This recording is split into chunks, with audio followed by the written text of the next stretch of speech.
Hi there, welcome back to Moss and Mushroom ASMR. So today we're gonna keep talking about logic a little bit.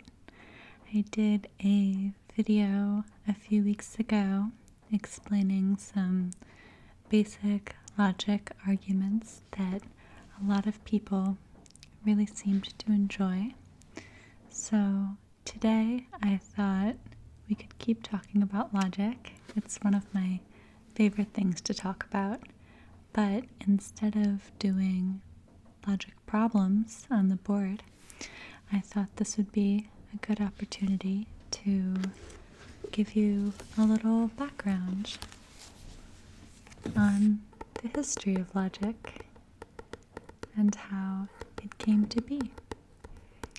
How do we know all the things that we know about logical arguments? So this is a book that I really enjoy called If A, Then B, How the World Discovered Logic. And if A, then B is a reference to a kind of logical move called an implication, which is used in a lot of deductive logical arguments. So, for example, if A is true, then B is true. That could be your first premise. And A is true, it means that necessarily, definitely, B is true.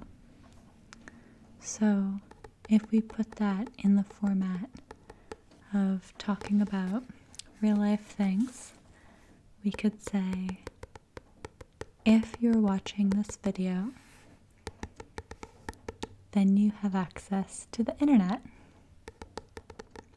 You are watching this video, therefore, you do have access to the internet. If A, then B. A is true, therefore B is also true. It's really pretty intuitive when you think about it, but it's the sort of thing that really wouldn't occur to most people, me included, to think about until you hear someone explain it to you. So it's nice to just be able to share that knowledge and to learn from each other. I think that that's one of the most fun experiences in the world, is being able to trade knowledge with people who know different things than you. So I love going on people's ASMR channels who know all kinds of things I don't know about beauty and history and language, and being able to get that knowledge from them. So I'm going to read to you a little bit today from this book, and let me know how you like it. I really like doing ASMR where I'm reading aloud, so I would love to get some feedback on whether that's something that you all find to be relaxing. So I like the whole book, but I'm not going to start at the very beginning. It starts by giving an introduction to logic in ancient Greece and talking about Aristotle, but I'm going to skip ahead to chapter 4 on the Stoics. The Stoics were also ancient Greek philosophers, but they did something a little bit different than Aristotle, and we're going to start there.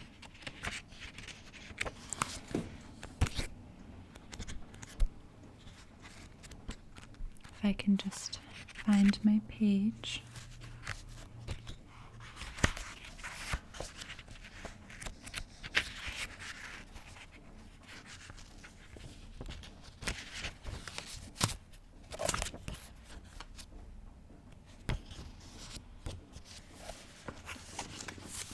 Okay.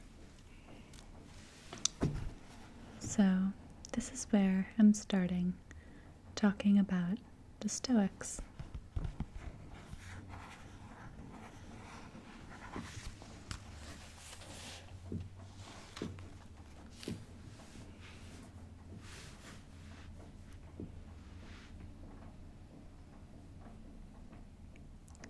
The Stoics first emerged as a distinct group about a generation after Aristotle, and their chief concern was to find the good life for human beings. The Stoics were primarily moralists. They believed the universe was governed by a law of reason emanating from God, and that the good life consisted in following this law. In the Stoic view, this rational law was a law of nature, meaning it controlled physical events, but also applied to morality. People's moral choices were supposed to conform to it. We might try to evade the moral aspects of the rational law and make excuses for our evasions, but in trying to excuse ourselves, we were still conscious, they believed, of the law's presence. After all, if there were no such law in the first place, why would anyone bother with excuses? In addition, this law of nature could be demanding, and discovering its implications required that we think logically. According to the Stoics, so long as one strove to do right and maintained a positive attitude, one's own life was a life worth living. External fate was irrelevant. Pain, defeat, opprobrium, and death made no difference. The Stoics insisted that we do right without excuses and without fear of death. They often admitted that this outlook could be difficult to achieve, and as a result, Stoicism was as much a discipline as a doctrine. Nevertheless, it attracted many people. Like many ancient philosophical schools, after the 4th century BC, the Stoics looked back on Socrates as a patron saint, and they saw an embodiment of their ideal in his acceptance of external fate.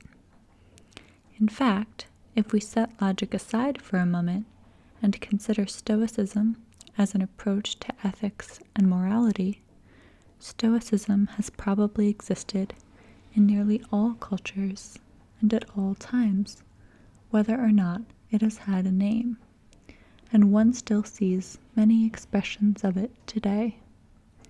For example, the Stoic emphasis on fearless virtue, combined with a patient acceptance of external fate, appears in the popular Serenity Prayer, usually attributed to Reinhold Niebuhr. God, grant me the serenity to accept the things I cannot change, the courage to change the things I can, and the wisdom to know the difference. A similar emphasis appears in a lecture by the American abolitionist Frederick Douglass when he puts action and attitude ahead of comforts and acquisitions. He lives most who thinks the most, feels the noblest, acts the best. But Stoicism didn't emerge in a vacuum. It became ever more popular because of political changes sweeping the Greek world after the 4th century BC. After the conquests of Philip of Macedon and his son Alexander the Great, political power shifted steadily away from democratic assemblies and fell into the hands of kings.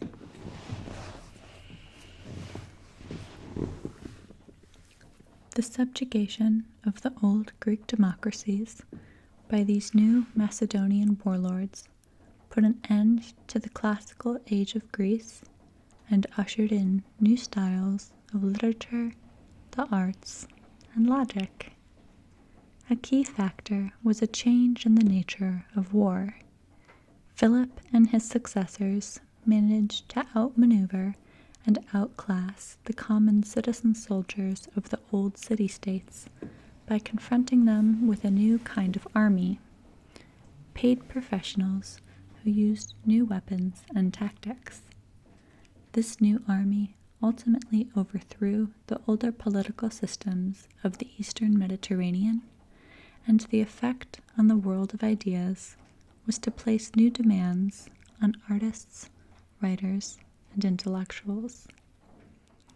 When Philip was still a teenager, his own country of Macedonia had been dominated by the city-state of Thebes to the south, and the Thebans held him as a royal hostage. But his years as a hostage also gave him a chance to study the new military tactics of the Theban Sacred Band, a special infantry corps of highly trained youths. In war, the Sacred Band of Thebes, unlike other Greek troops, formed an especially dense phalanx, a massed infantry formation, and attacked at oblique angles. It's so interesting that all of this relates back to formal logic, but it does. When Philip was later released and rose to power in Macedonia, he copied these tactics and introduced other changes too. He armed each of his infantrymen with a new long pike in place of a conventional spear. The result was to make his new Macedonian phalanx nearly unbeatable in frontal attacks. And though the new pikes also made the Macedonian phalanx crucially vulnerable to assault on its flanks, since the pike was hard to turn in a new direction without colliding with one's colleagues, Philip countered this difficulty by covering the flanks with masses of conventional spearmen and by developing more sophisticated mobile forces, cavalry, archers, and other specialized units. The ultimate effect was to emphasize a greater variety of arms and a level of specialized training that only professional soldiers could hope to master. Philip hired large numbers of foreign mercenaries, drilled them incessantly, and paid them with captured gold. So I'm going to skip ahead a little bit. It talks about how Philip built an international force of military professionals and how after the death of Alexander, the kingdom of Macedonia shifted, and there were changes in culture, in drama, in comedy, and political power, and philosophers changed their priorities to be more spiritual rather than focusing on political problems. Personal duty became a focus rather than political duty. I'm going to skip ahead to where it makes it really clear how this connects to logic, because I know it's cool to talk about the Macedonian phalanx, but I do want us to get back to logic. You probably do also. Unless you love the Macedonian phalanx, in which case I recommend that you look it up, because I saw a picture of one the other day, and it is an impressive arrangement of spears. I don't know too much about ancient military techniques, but it's cool to see one. So anyway, after the personal and political duties shifted in the ancient world. In logic, the effect of these changes was a change in emphasis from the old logic of static classification in the manner of Aristotle to a new logic that examines choice and consequence. Ethics, for the Stoics, was always a manner of choosing well, and the Stoics always insisted that argumentation shapes the morality of our choices. Indeed, for the Stoics, ethics was impossible without logic. Of course, one might easily suppose that the logic of choice discovered by the Stoics could have been explored just as well in any historical period. Nevertheless, the real impetus for their efforts, which required much energy and concentration, came from their stress on personal morality, the same stress that continually filled their school with students. In Stoicism's early years, both teachers and students alike were convinced that a life of personal morality required attention to logic. They also believed that reason ought to rule the passions, just as reason ruled the cosmos. So far as the spirit of time was concerned, this focus on the personal, in contrast to the political, was part and parcel of an autocratic age. So I'm going to skip down a little bit more to the logic of choice.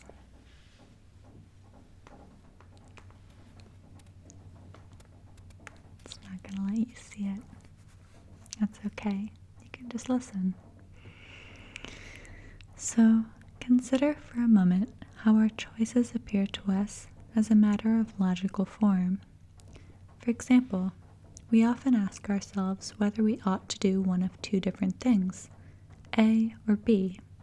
If we do A, then we might cause C, yet if we do B, we might cause D. And perhaps we can't do both A and B.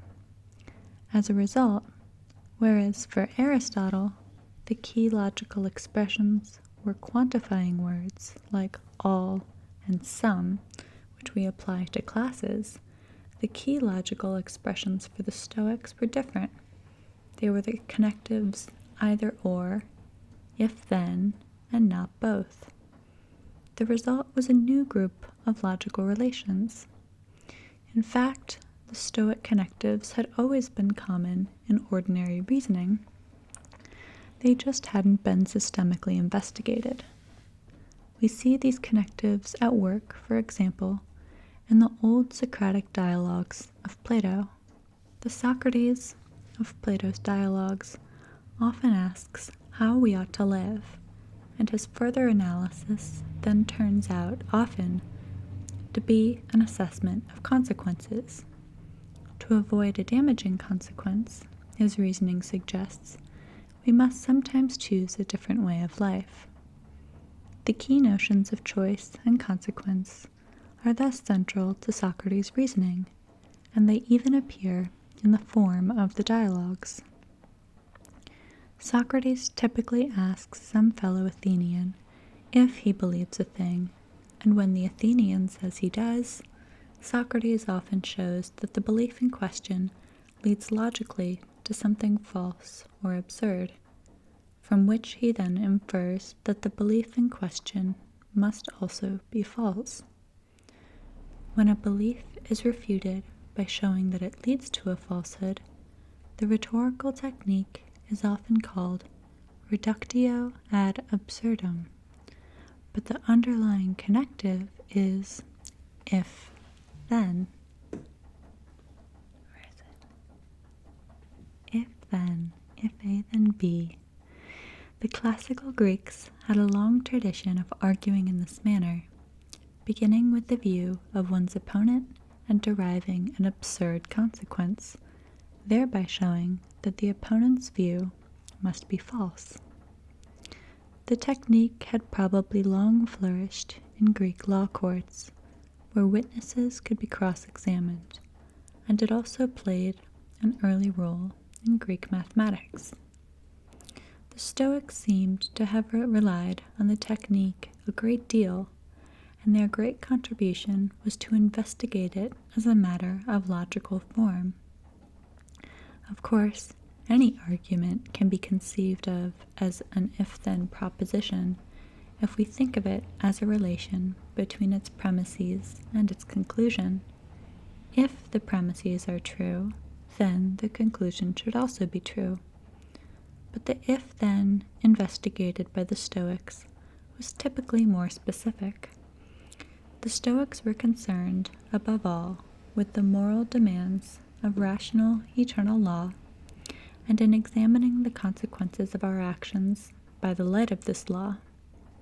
As a result, their arguments not only had consequences, but were about consequences. The emphasis on choice and consequences led them to investigate a new set of logical forms. The forms they explored, or as some logicians would say, the schemata they explored, all depended on either or, if then, or not both. But the Stoics also made a further crucial discovery. All the new forms were in some way interconnected. Interconnection was one of their grand themes, since, according to their view, the whole world was rationally interconnected. The law of nature ruled a connected universe, and logic revealed the implications of this law to its citizens. In consequence, with the new logical forms turned out to be connected among themselves, the Stoics pursued them with great zeal.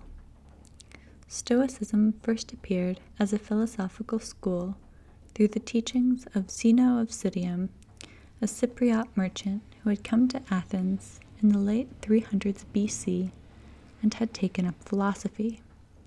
When Zeno first offered public discourses, he was too poor to hire a lecture hall, and so he began lecturing in a public arcade, or stoa, from which we get the word Stoic. At his death in or around 265, the philosophical movement that had grown up around him passed to a former professional boxer, Cleanthes, and then to Cleanthes' student, Chrysippus. And it was under Chrysippus that Stoic logic became fully developed. Chrysippus, leader of the Stoics at Athens from 232 onward, was the one to arrive at the key insight that all the new forms were logically interconnected. The simplest of Chrysippus's forms are highly intuitive, and you'll probably recognize many of their features as already occurring in your thinking. But Chrysippus sought to connect and elaborate these forms so as to develop what logicians now call propositional logic, a term whose meaning the book shall explain later on. And it also turns out that this new propositional logic runs our digital computers. Without the sort of logic pioneered by Chrysippus, modern computer processing would be impossible. For a start, then, let's look at 6 of these new forms and then consider how they work in a modern computer. The names we give them are the ones traditionally assigned by logicians. So here I'm going to show you the way that they're formed by showing you the book. So the first one is called Modus ponens, the method of affirming. The form is as follows: if A, then B, A, therefore B. Here's an example. If the great Oz has spoken, then you must come back tomorrow. The great Oz has spoken, therefore you must come back tomorrow. The second one is called Modus tollens, the method of denying. And this is the form. If A, then B, not B, therefore not A. Here's an example, and it's a bit poetic. If hearts will ever be practical, then they must first be made unbreakable. But hearts will never be made unbreakable, therefore they will never be practical. Notice that the word not can be replaced with other negative expressions, such as never, no, nobody, or no one. Here's another example. If you are to get help, then you must certainly see the wizard.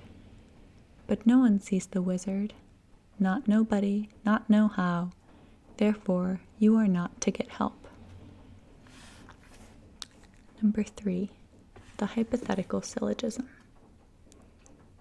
The form is, if A, then B, if B, then C, therefore if A, then C. Here's an example. If I were the king of the forest, then I'd rule with a royal growl. If I ruled with a royal growl, then chipmunks would genuflect to me. And the next part of it's on the next page, but I think just based on this, we can figure out what comes next. So what would come next is, if I were king of the forest, then chipmunks would genuflect to me. If A, then C. Let's see if that's what it is.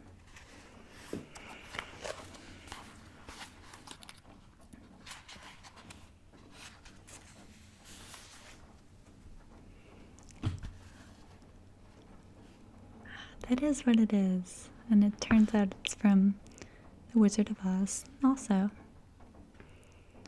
So the next one is called a conjunctive syllogism, and it has 2 versions. Not both A and B, so you can't have both of them. A, therefore not B. Try to get the book to focus a bit.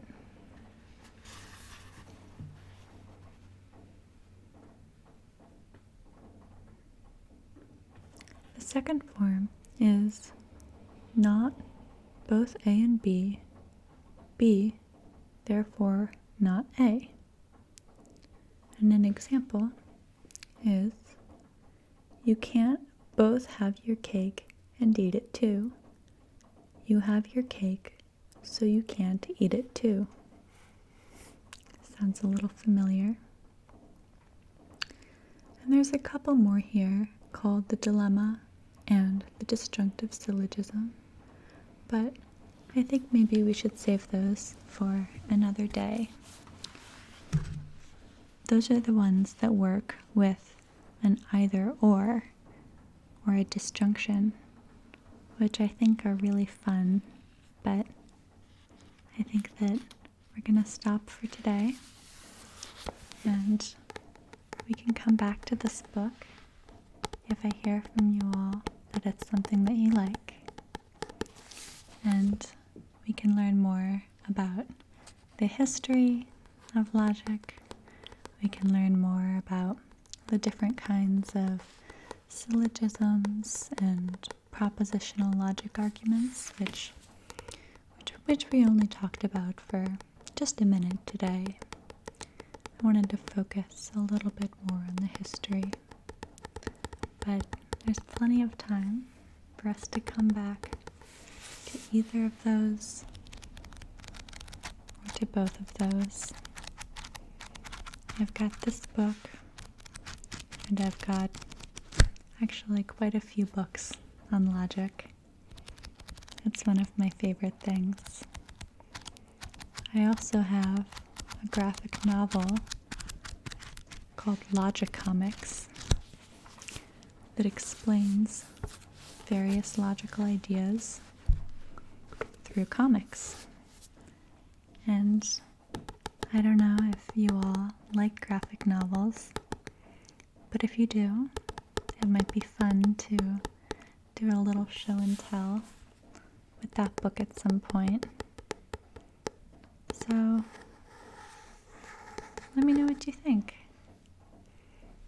Let me know if you'd like to hear more about history, or see some more work on the chalkboard like last time, or see some logic done in graphic novel form, or maybe you'd like to talk about a different kind of philosophy, or maybe you'd like to talk about something completely different. And I want you to be able to relax and fall asleep. So I would love to hear what I could do to make that happen. So I am signing off now. Thank you for listening, and good night.